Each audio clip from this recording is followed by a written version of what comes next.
Everyone, स्वागत है आप सभी का इंग्लिश क्लास में। मेरा नाम है भूमिका चौहान। आज की क्लास के अंदर बच्चों हम करेंगे अनसीन पैसेजेस।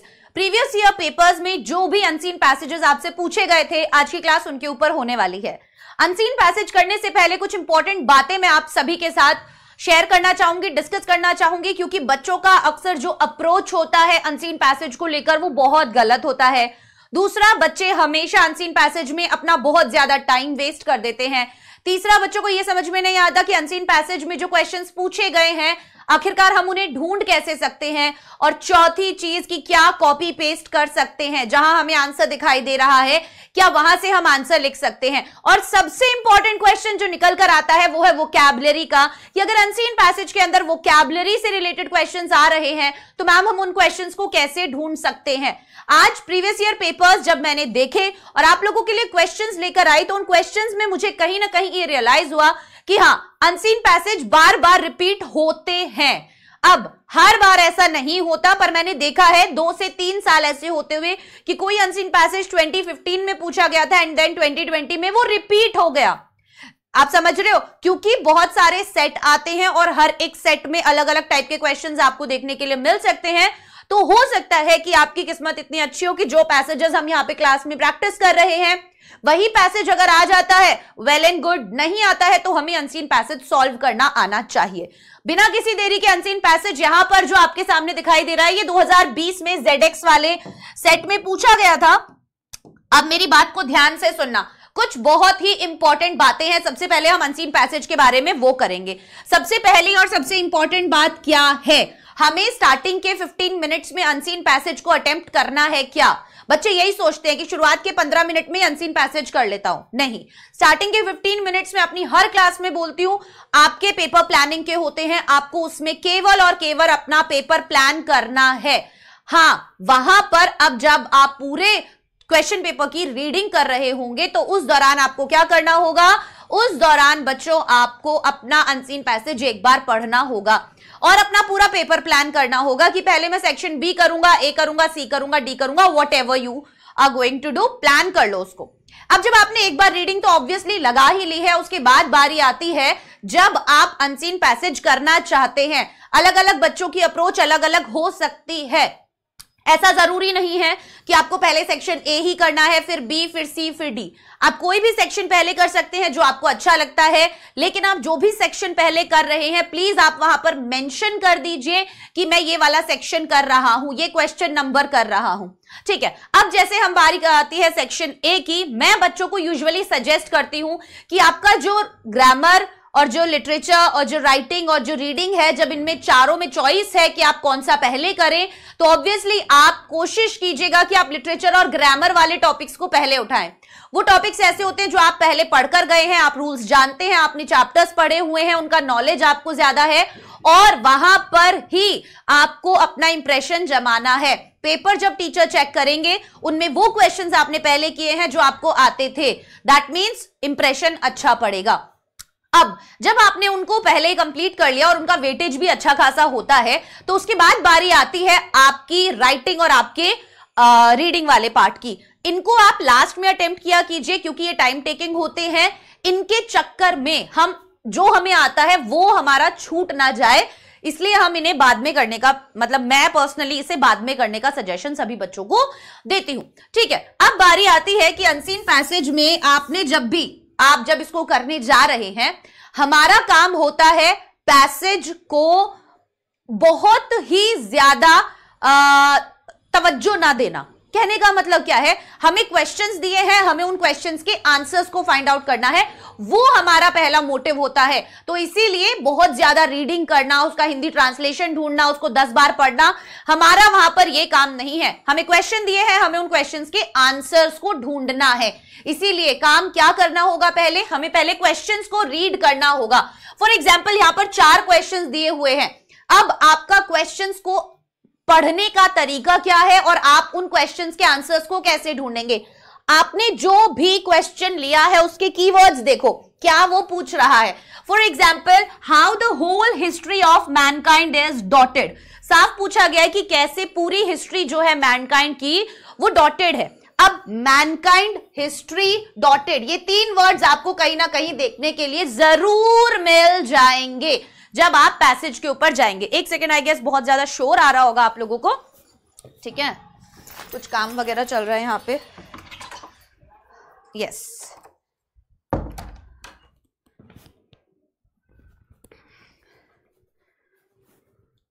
ठीक है, सभी बच्चे क्लास में ही ध्यान देंगे। So how the whole history of mankind is dotted. अब हम क्या करेंगे, हम अपने पैसेज पे जाएंगे। Though the whole history of mankind is dotted, हमें पहले में ही मिल गया, हमें पहले में ही मिल गया, हमें हिस्ट्री, मैनकाइंड, डॉटेड तीनों वर्ड्स मिल गए। कहने का मतलब अब ये स्टार्टिंग की 2 से 3 लाइंस जो है वो हमारे क्वेश्चन नंबर 1 का आंसर है, राइट? आप भी ये बात मानते हैं? अब जब हमें ये पता चल गया कि ये हमारे पैसेज में जो 3 लाइंस हैं ये मेरे फर्स्ट क्वेश्चन का आंसर है, मैं इन 3 लाइंस को बहुत अच्छे से पढ़ूंगी। दूसरा, बच्चे अब गलती क्या करते हैं, बच्चों को पता चला ये यहां पर है, बच्चे इसको यहां से लेके यहां तक, जहां तक फुल स्टॉप दिया हुआ है, कॉपी पेस्ट कर देते हैं। टीचर ने आपको अनसीन पैसेज, एग्जामिनर ने आपको अनसीन पैसेज इसलिए नहीं दिया कि वो आपको बोले कि पैसेज में जो लाइंस लिखी हुई है वही आप अपने आंसर्स में चिपका दीजिए। नो, आपको ऐसा नहीं करना। बट आपको करना क्या होगा, इन्हीं लाइंस को थोड़ा सा तोड़ मरोड़ के लिखना होगा। तो आप क्या करेंगे, हमेशा अपने आंसर्स में इन 4 लाइंस में जो मेन बातें हैं उन पे फोकस करेंगे। वो आप as it is copy paste कर सकते हो, बस आगे पीछे के कुछ वर्ड्स को चेंज करके। अब हम पढ़ें अगर, though the whole history of mankind is dotted with the deeds of injustice and cruelty, the events of Yes, the events of famines and plagues and the furies of wars, the good deeds of daring spirits are so numerous and overwhelming that they shine out distinctively from the pages of history. अब हमें यहां पर पता चल गया क्या है कि जो हिस्ट्री है मैनकाइंड का वो डॉटेड है with the deeds of injustice and cruelty. क्या क्या है हिस्ट्री? अगर हम उठा के देखें तो बहुत अन्याय, बहुत क्रूएलिटी हमें देखने के लिए मिलती है, हमें अलग अलग बीमारियां देखने के लिए मिलती है, प्लेग देखने के लिए मिलता है, हमें बहुत सारी ऐसी चीजें देखने के लिए मिलती है जो सही नहीं हुई थी, राइट? अब आंसर कैसे लिखेंगे, the whole history of mankind is dotted. How, how पूछा गया तो हाउ का आंसर क्या है, the events of famine and plagues, furies of war, the good deeds of daring spirits. ये 3 बहुत मेन इंपॉर्टेंट पॉइंट्स हैं जो आपके आंसर में होने चाहिए। आइए देखते हैं। The whole history of mankind is dotted with the deeds of injustice and cruelty, the events of famines and plagues and furies of wars. आपने स्टार्टिंग का तो पूरा का पूरा अपने क्वेश्चन में से ही उठा लिया, राइट? उठाया या नहीं उठाया? With the deeds of injustice and cruelty, the events of famines and plagues and the furies of war. आपने ये चीज यहां पर लिख दी, the events of famines and plagues and furies of war, right? आपका तरीका ऐसा होना चाहिए। बच्चे कॉपी पेस्ट कैसे करते हैं? बच्चे शुरू हो जाते हैं यहां से, दो the whole history of mankind is dotted with the deeds of injustice and cruelty, that is wrong. आपने हल्का सा चेंज क्या किया, आपने यहां से क्वेश्चन से उठाया कि the whole history of mankind is dotted with the deeds of, ठीक है, और अपने आंसर को लिख दिया। मेन 3 चीजें थी, अदरवाइज बच्चे क्या करते हैं, यहां से लेके यहां तक का कॉपी पेस्ट कर देते हैं, विच इज रॉन्ग। ऐसा आपको नहीं करना है, आपको वो मेन 3 पॉइंट्स उठाने हैं जिनके बारे में बात हो रही है। Moving to the next question, what is the lesson of history to mankind? अब क्या लेसन है हिस्ट्री टू मैनकाइंड? तो हमें लेसन फाइंड आउट करना है कि हिस्ट्री जो है वो मानव जाति को क्या लेसन देती है। आइए ढूंढते हैं।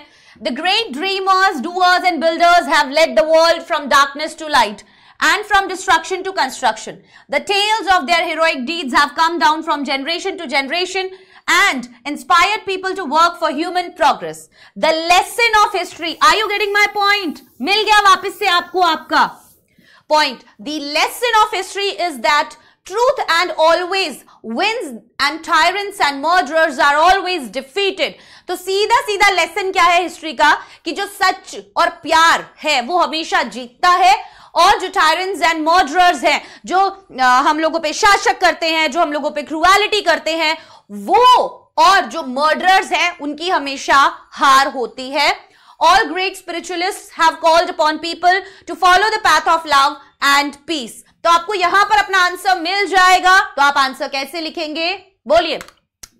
The lesson of history to mankind is that, यहां से शुरू किया, Truth and love always win and tyrants and murderers are defeated. As simple as that. कुछ भी एक्स्ट्रा करने की जरूरत नहीं पड़ी आपको.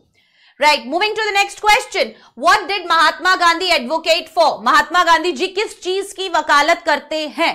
सिंपल है, आप आगे पढ़िए. अब इसमें आपने एक चीज देखी होगी, हम ऊपर से पढ़ना स्टार्ट करते हैं, पढ़ते नीचे आते हैं, हमें आंसर्स मिलते जाते हैं.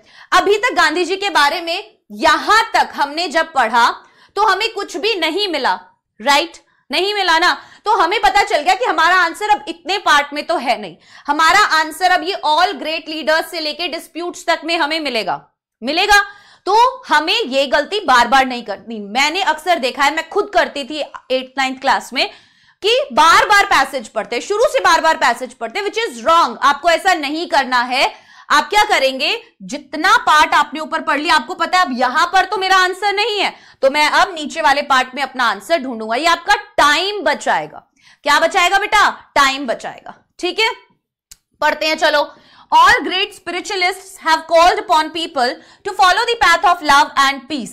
The UN Charter also underlines the need of peace and human dignity in life. Mahatma Gandhi also advocated the need of trust and affection, truth and non-violence for the solution of human conflicts and disputes. अब हमें पता चल गया महात्मा गांधी ने किस चीज की वकालत की. हमारा आंसर यहां पर है. Mahatma Gandhi also advocated the need of trust and affection.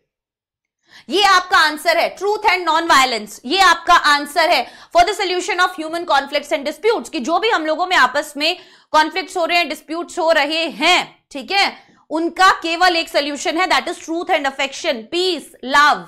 Answer में लिख दीजिए, Mahatma Gandhi advocated for the need of trust and affection, truth and non violence. That's it, हो गया आपका काम.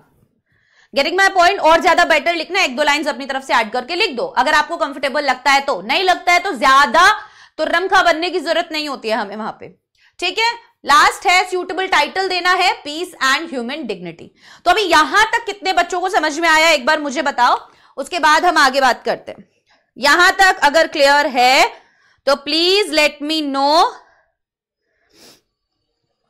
ठीक है, ठीक है, क्लियर हो गया? यस, फटाफट से यहां तक सब मुझे एक बार थम्स अप भेज दीजिए, उसके बाद हम आगे बढ़ते हैं.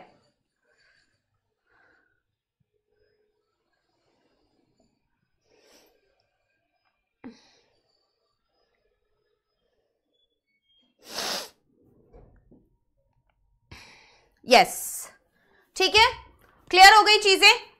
अब 2020 में पूछा गया था, देखो सिंपल था, कोई ज्यादा बड़ा ऐसा था नहीं. इससे पहले भी मैंने काफी अनसीन पैसेजेस की क्लास ली है, अगर आप लोगों को देखनी है आप देख सकते हो. वहां पे भी मैंने प्रॉपर आप लोगों को बताया है कि क्या होता है अनसीन पैसेज को अटेम्प्ट कैसे करते हैं, टाइम कैसे बचाते हैं, तो मैंने आज की क्लास में भी बताया. ठीक है, अब बारी आती है किसकी बेटा?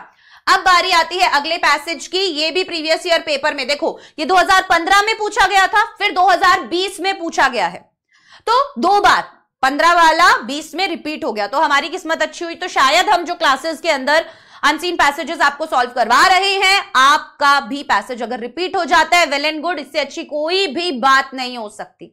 राइट, तो चलिए. हाँ, अब इससे आपने क्या सीखा कि सबसे पहले हमें पैसेज को नहीं पढ़ना है.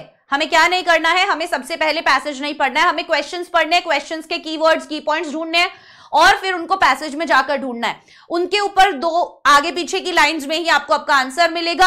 आप उस लाइन के अंदर देखो कि किन चीजों के बारे में बात हो रही है, क्या है वहां पर मेन बात, बस वो मेन बात उठा के आपको अपने आंसर में लगानी है. ठीक है, हर एक चीज को लिखने का, करने का एक तरीका होता है. अगर आप वो तरीका फॉलो कर लो, स्मार्टली अगर अप्रोच करोगे, तो ये 15-20 नंबर आपके जितने भी मार्क्स का आपके स्टेट बोर्ड में, आपके सीबीएसई बोर्ड में आता है, आप इसको गलत करके आ ही नहीं सकते. ठीक है, एक और अप्रोच होती है बच्चों कि बहुत सी बार ऐसा होता है कि फर्स्ट क्वेश्चन का आंसर सबसे ऊपर, फिर सेकंड, फिर थर्ड, फिर फोर्थ, फिर फिफ्थ. ऐसा अप्रोच यूजुअली देखा गया है 90%, पर 10% चांसेस में ऐसा भी होता है कि जरूरी नहीं है कि पहले क्वेश्चन का आंसर सबसे ऊपर ही हो. ठीक है, तो अपने माइंड को खुला रखो. अनसीन पैसेज रोजाना एक सॉल्व कर लो, फायदे में रहोगे. अभी एग्जाम्स तक काफी टाइम है, आप लोग इजीली कर सकते हो. रोजाना का एक अनसीन पैसेज भी सॉल्व करते हो तो एग्जाम्स तक कम से कम 50 अनसीन पैसेज सॉल्व हो जाएंगे, बल्ले बल्ले हो जाएगी. 50 अनसीन पैसेज सॉल्व कर लिए तो गलती करके ही नहीं आओगे. और इंग्लिश के ये टॉपिक्स केवल आपसे रोजाना के 10 मिनट मांगते हैं, केवल 10 मिनट। आज अनसीन पैसेज कर लिया, कल आर्टिकल राइटिंग कर लो, अगले दिन लेटर राइटिंग कर लो। करने से होगा, रामदेव बाबा हमेशा कहते हैं ना, आंख मार मार के, करने से होगा, बैठे रहने से नहीं होगा, ठीक है। हाँ, When did Gautam Buddha leave home? अब हमें सिंपल सा एक क्वेश्चन पूछा है कि गौतम बुद्धा ने घर कब छोड़ा, ठीक है। वहां पे से मुझे ढूंढ के बताओ फटाफट। पैसेज तुम्हारे सामने है। The family name of the Buddha was by which he is often called was Gautam. He was the son of the ruler of small state in northern India. He married and had a son, but at the age of 29, according to tradition, he gave up his ordinary life and left home to pursue a religious life. चलो, कितनी as में, कब उन्होंने छोड़ दिया था? 29 साल की एज में उन्होंने अपने घर को छोड़ दिया था, अपनी ऑर्डिनरी लाइफ को छोड़ दिया था रिलीजियस लाइफ के लिए, राइट। तो बस हमारा आंसर मिल गया। हम लिख देंगे Gautam Buddha left home to pursue a religious life at the age of 29, right, 29 की एज में। नेक्स्ट क्वेश्चन क्या है? Why did Buddha fast? क्यों फास्ट करा उन्होंने? चलिए, this was not an unusual thing to do in India at that time. ये उस समय पर एक अजीब बात नहीं थी भारत के अंदर करना, ठीक है। Many members of the upper classes became religious wanderers. He studied with 2 teachers practicing meditation and asceticism, but was not satisfied that the way of either would certainly lead to salvation. He wandered on seeking the true path. He fasted. मिल गया हमें अपना answer. अब इसका कुछ समझ में नहीं आया, फर्क नहीं पड़ता, मेरा आंसर यहां पर है। He fasted until he was nearly dead, but to no avail. Finally, while sitting under the famous tree of enlightenment, he went through several stages of meditation, at the end of which he could say rebirth has been destroyed. तो हमें answer में पूछा गया है question में, why did Buddha fast? क्यों Buddha ji fast करते थे? Buddha fasted as he thought that it would lead to salvation. तो ये हमारा मेन पॉइंट था। उन्होंने फास्ट इसलिए करते थे, उन्हें लगता था इससे ही हमें salvation मिल सकता है, राइट। नेक्स्ट है question, what is the meaning of the term nirvana and the enlightened one? क्या मतलब है इनका? तो इनका मतलब क्या निकल कर आता है बताओ। यहां पर हमें सिंपल सा दिया हुआ है, देखो कहां था ये वर्ड। एक तो ये रहा, finally while sitting under the famous tree of enlightenment, कि जब वो क्या कर रहे थे, जब वो ये मेडिटेशन वगैरह कर रहे थे इस पेड़ के नीचे बैठ के, तब उन्हें कहीं ना कहीं ये रियलाइज हुआ था कि उन्हें वो चीज मिल गई है जिसको वो पाना चाह रहे थे थ्रू मेडिटेशन, ठीक है। He went through several stages of meditation, उसके नीचे वो बहुत सारे स्टेजेस अलग अलग मेडिटेशन के जाते हैं, और अंत में उन्हें ये समझ में आ जाता है कि rebirth has been destroyed, I have no more to do with this world, कि मेरा अब इस दुनिया से कोई लेना देना नहीं है। He had become the Buddha, that is to say the enlightened one. वो अब बुद्ध बन गए थे, जिसका मतलब है एनलाइटेंड वन, जिसको अक्कल आ गई है। मतलब we are not the enlightened one. Enlightenment क्या होता है? जब आपको अक्कल आ जाए, आपको समझ आ जाए वो चीज का, ठीक है। So he had apparently entered nirvana even in this life and in any case would not be born again, ठीक है। तो हमारा आंसर यहां पर है, दैट मीन्स उनकी लाइफ अब डिस्ट्रॉय हो चुकी है, उन्हें इस दुनिया से कोई लेना देना नहीं है, वो बुद्ध बन गए हैं। So what is the meaning of nirvana?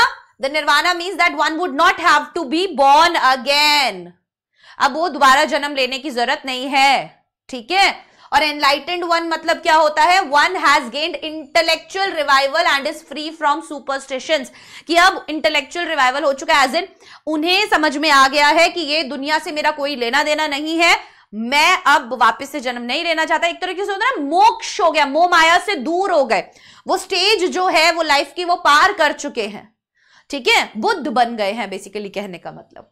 That is आपके आंसर। सो बहुत इजी है पैसेजेस में आंसर्स को पाना, बाकी जो चीज समझ नहीं आ रही उन पे तो ध्यान मत दो। आपका काम क्या होगा? आपका काम होगा आंसर्स को फाइंड आउट करना, ठीक है, वही हमें करना है और वही हम करेंगे, राइट।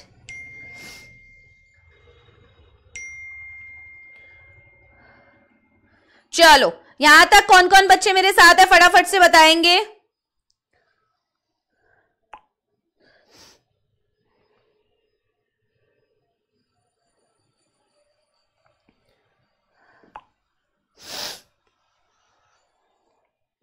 ठीक है, yes.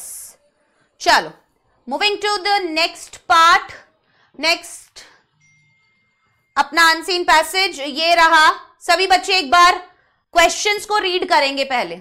Why is early rising better than rising late? अब हमारे पास सीधा सवाल ये है कि अर्ली राइजिंग जो है वो लेट राइजिंग से बेटर क्यों है, मतलब सुबह जल्दी उठना क्यों अच्छा है लेट उठने से। क्वेश्चन है, फटाफट से आप आंसर ढूंढो।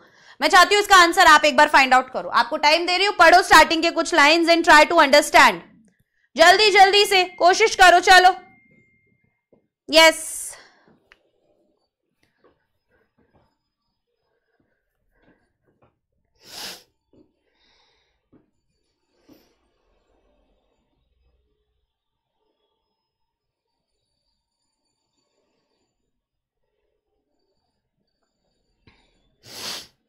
जल्दी जल्दी। यस, ठीक है, क्लियर है। अब स्टार्टिंग पढ़ी आपने। Early rising leads to health and happiness. The man who rises late can have little rest in the course of day. अब पहले में ही हमें मिल जाएगा कि early rising leads to health and happiness. जल्दी क्यों उठना चाहिए? इससे हम स्वस्थ रहते हैं, खुश रहते हैं। The man who rises late can have little rest in the course of day. और जो इंसान लेट उठता है उसे आराम करने का समय नहीं मिलेगा पूरे दिन में, वो काम भी कम कर पाएगा। बस हमारा यहां पर यही आंसर है। Anyone who lies in bed is compelled to work till a late hour in the evening. He has to go without the evening exercise which is so necessary for the health. हमारा answer मिल गया है हमें कि early rising better है late rising से। क्यों? It allows one to take advantage of the refreshing morning hours. अब हमने थोड़ा सा लैंग्वेज बदल दिया। आप चाहो बदल सकते हो, आप ना चाहो मत बदलो। आपको जो पॉइंट्स दिख रहे हैं वो आप उठा के वहां पर लिख दो, ठीक है। कि इसने बोला it allows one to take advantage of refreshing morning hours, कि हम क्या कर सकते हैं, सुबह सुबह के जो रिफ्रेशिंग मॉर्निंग आवर्स होते हैं उनका मजा ले सकते हैं। It also provides time for necessary evening exercise, इससे हमें इवनिंग एक्सरसाइज का भी टाइम मिल जाता है। Leading to better health and productivity, जिसकी वजह से हमारी हेल्थ अच्छी रहती है और प्रोडक्टिविटी भी। Getting my point? तो अर्ली राइजिंग जो होते हैं उनसे हेल्थ और हैप्पीनेस रहती है। लेट राइजिंग वाले जो होते हैं वो खुश नहीं रहते, उन्हें ज्यादा समय नहीं मिलता दिन में ज्यादा काम करने का, ना एक्सरसाइज कर पाते हैं और उनके पास समय जो रहता है वो बहुत ज्यादा कम रहता है। समझ में आया? Next question, why do some thinkers burn the midnight oil? अब आपका यहां पर की पॉइंट क्या है? Midnight oil. ये आपको कहां से ढूंढना है? अपने पैसेज से फटाफट। देखो, कई बच्चों को लग रहा होगा कि हमारी स्पीड बहुत ज्यादा है। भैया स्पीड ही तो हमें बनानी है, स्पीड से ही तो हमें अनसीन पैसेज सॉल्व करना है। हमें बैठ के वॉन्डर नहीं करना, बैठ के सोचना नहीं है बहुत ज्यादा। हमें फटाफट एग्जाम के अंदर अनसीन पैसेज को करके खत्म करना है, क्योंकि ये बहुत इजी होता है। आप इजीली मार्क्स यहां पर गेन कर सकते हो। बच्चे पॉन्डर करते रहते हैं, बैठते रहते हैं, उसमें सोचते रहते हैं बैठ के। डू नॉट डू दैट, नहीं करना है हमें वो काम। जितना जल्दी जल्दी करने का हम प्रैक्टिस करेंगे, जितना ज्यादा तेज दौड़ने की कोशिश करोगे उतना तेज दौड़ पाओगे। अगर चलना है तो फिर चलते ही रह जाओगे, स्पीड नहीं मिलेगी कभी भी, है ना। चलो फटाफट से नेक्स्ट क्वेश्चन था, why do some thinkers burn the midnight oil? क्या होगा? फटाफट से ढूंढो। तुम मुझे बताओ एक बार कमेंट सेक्शन में, क्या तुम्हें मिला आंसर? फटाफट से मुझे बताओ।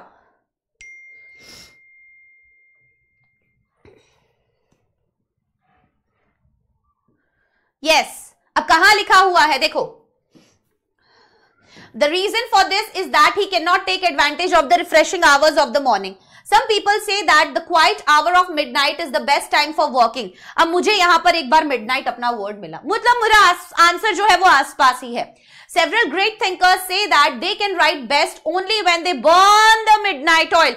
Yes, we have our answer over here. Very good.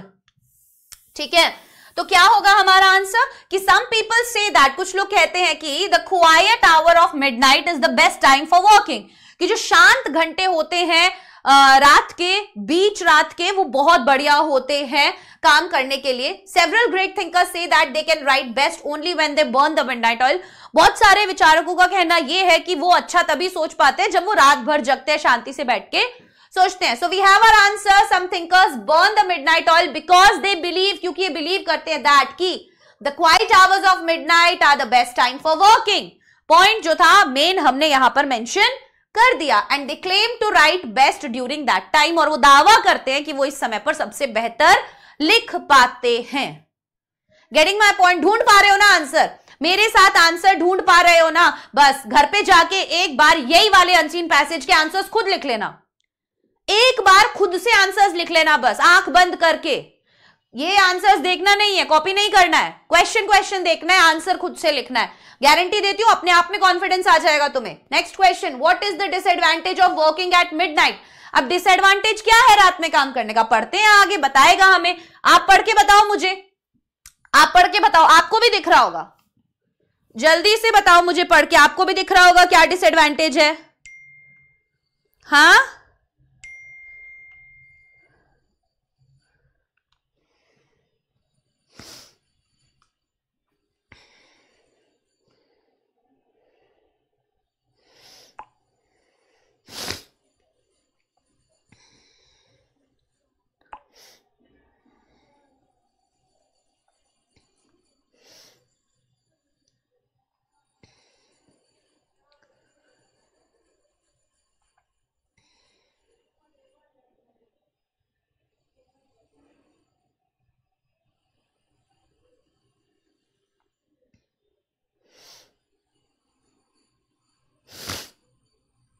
आया समझ में? मिला कुछ? देखो, yet it is true to say that few men have a clear brain at midnight when the body needs rest and sleep. ये सच है कहना कि कुछ आदमी जो है have a clear brain at midnight, उन्हें रात को मतलब बढ़िया लगता है, ठीक है। when the body needs rest and sleep, जब बॉडी को रेस्ट चाहिए, जब बॉडी को स्लीप चाहिए।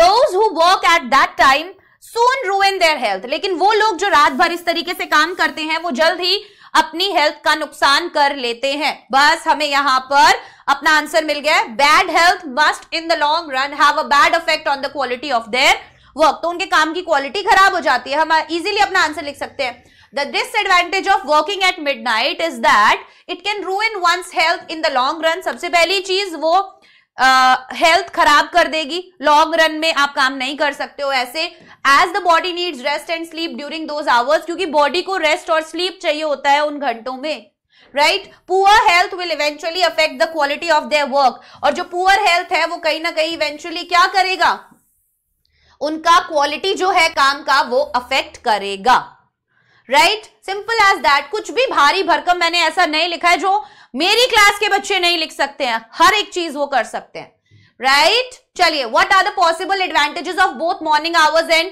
Midnight hours. अब हमने पूरा पैसेज पढ़ लिया है, हमें कुछ नहीं करना, मॉर्निंग आवर्स के फायदे लिखने हैं और मिडनाइट आवर्स के लिखने हैं, ठीक है। तो हम लिख देंगे possible advantages of morning hours. पहले क्या क्या है? फ्रेशनेस है, मेंटल क्लैरिटी है, बेटर प्रोडक्टिविटी है, ठीक है। मिडनाइट आवर्स के क्या है? फ्यूअर डिस्ट्रैक्शंस, कम डिस्ट्रैक्शन होता है, सब सो रहे होते हैं, ठीक है। Which some people find conducive to creativity and focus. आ गई बात समझ में? तो दोनों के फायदे हमने लिख दिए हैं। लिखोगे ना जब, खुद कलम उठाओ, कलम, कलम तुम्हें कभी भी निराश नहीं करती बेटा। जब तक कलम नहीं उठाते तब तक ही डर लगता है। जिस दिन कलम उठा ली और लिखना शुरू कर दिया, समझ लो कि तुम अपना फ्यूचर लिख रहे हो, समझ लो कि तुम अपनी सफलता लिख रहे हो। उठाओ, शुरू करो, लिखना शुरू करो, ठीक है। चलिए, which word in the passage is opposite of noisy? Noisy का ऑपोजिट क्या है? Quiet. What do you mean by burning midnight oil? ये सबको समझ में आ गया होगा। So burning midnight oil means क्या है? Working late into the night, रात को लेट तक काम करना। What is the synonym of ruin? Ruin का सिनोनिम कौन नहीं जानता? Obviously destroy. क्या होगा रूइन का synonym? Destroy. Moving to our next unseen passage, previous year papers का। प्रीवियस ईयर पेपर के जब अनसीन पैसेज सॉल्व करोगे, आइडिया लग जाएगा कैसे क्वेश्चन एग्जाम में आते हैं। मैं अब क्या करूंगी, आपको एक क्वेश्चन पढ़वाती हूं। What role does poverty play in the education of girls? तो पॉवर्टी का क्या रोल है एजुकेशन में लड़कियों की?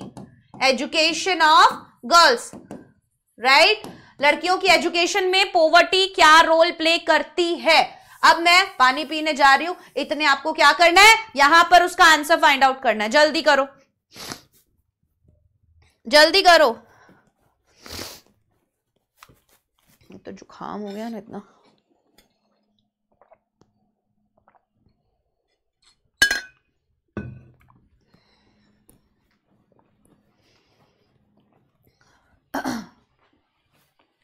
मिला आंसर?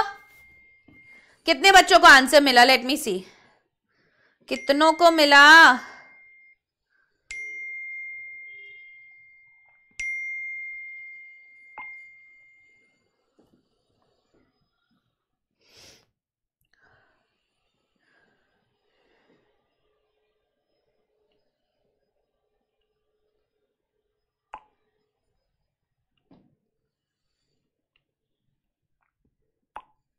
ठीक है,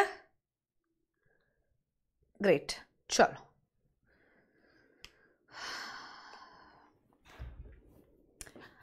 most of the girls belonging to poor families do not go to school in rural areas. बहुत सारी लड़कियां जो गरीब परिवारों से हैं, उन्हें गांव वाले जो इलाके होते हैं वहां पर स्कूल जाने के लिए नहीं मिलता। When asked, their parents would say that they want their daughters to be educated. जब उनके माता पिता से पूछा जाता है तो वो कहते हैं कि हम चाहते हैं हमारी बेटियां पढ़े लिखें। They stay at home because their parents believe that the kind of education on offer is not appropriate for their daughters or because they feel the risks are too great. तो मेन चीज क्या हो गई कि education जिस तरीके की दी जा रही है वो अप्रोप्रिएट नहीं है। सोचो क्या मानना है माँ बाप का कि ये एजुकेशन ही अप्रोप्रिएट नहीं है मेरे बच्चे के लिए जैसी दी जा रही है, क्योंकि उन्हें लगता है दूसरा कि बहुत ज्यादा रिस्क है एक तो इसके अंदर, और उनके जो रिस्क है वो रियल है, क्योंकि जो लड़कियां हैं उनका सेक्सुअल हरासमेंट बहुत ज्यादा होता है फेलो स्टूडेंट्स की और फेलो टीचर्स जो होते हैं उनकी वजह से। हमें हमारा आंसर मिल गया है। Girls from poor families are forced to stay at home as they do not have proper clothes to move out. अब यहां पर क्या रोल प्ले करता है पॉवर्टी एजुकेशन में लड़कियों की? तो क्या रोल प्ले करता है, जल्दी से बताओ। ये रोल प्ले करता है कि जो एजुकेशन है वो नहीं मिल पा रही है। क्यों?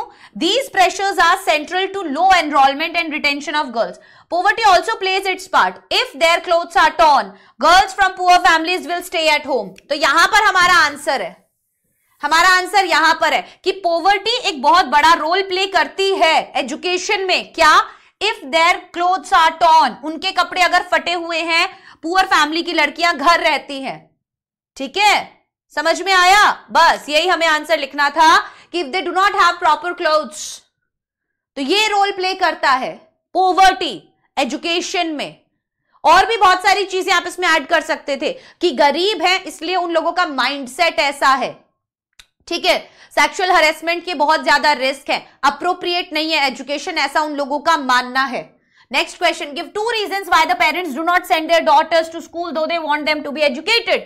अब ये दोनों रीजंस ही आपको यहां पर लिखने हैं। पहला, जिस तरीके की एजुकेशन दी जा रही है वो सूटेबल नहीं है। They believe that kind of education given is not suitable for their daughters, पहला रीजन हो गया। दूसरा क्या था? They feel it is risky to send their daughters to school. उनका ये मानना है कि ये बहुत ज्यादा रिस्की है, अपने बच्चों को, अपनी बेटियों को स्कूल भेजना क्या है, बहुत ज्यादा रिस्की है।